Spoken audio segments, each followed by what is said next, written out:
first week of GCQ or General Community Quarantine in Metro Manila, we've seen that the limited number of public utility units has resulted to bigger problems that has become an added burden to workers who rely only on mass transportation. On Motoring Forum this week, we shall discuss the MMDA's new guidelines that similarly have resulted to online flag. While right in the middle of GCQ, we asked around for prognostications on what life would be like as we transition to the new normal, living with the COVID-19 sword hanging over our heads. Many of the foretellings seem to be coming true. Work from home is moving from temporary to permanent for many. Online shopping is moving from mere option to default action for the housebound.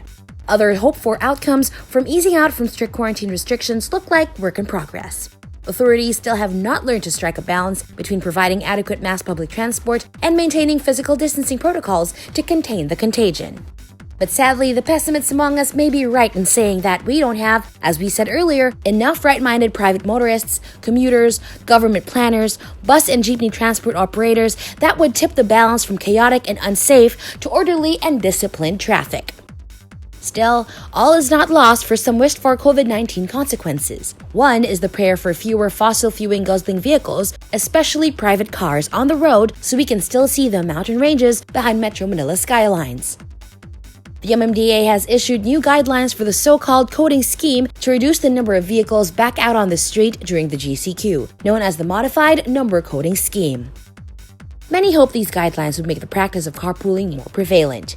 In essence, all private vehicles will be allowed on the road every day of the work week if they have 2 or more occupants on board.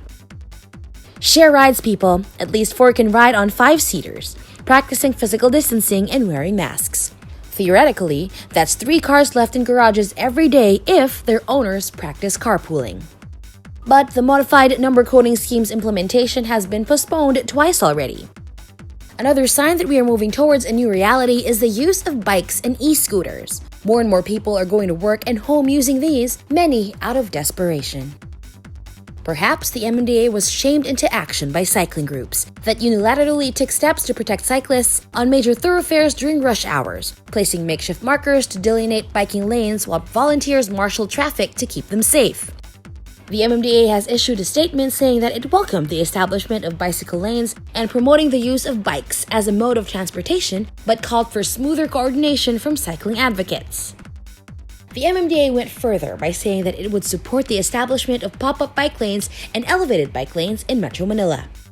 It added that, in coordination with the DOTR and other concerned government agencies, the MMDA has plans of connecting the existing bicycle lanes on EDSA to that of the local governments in Metro Manila, as more people prefer bikes as an alternative mode of transportation in the new normal.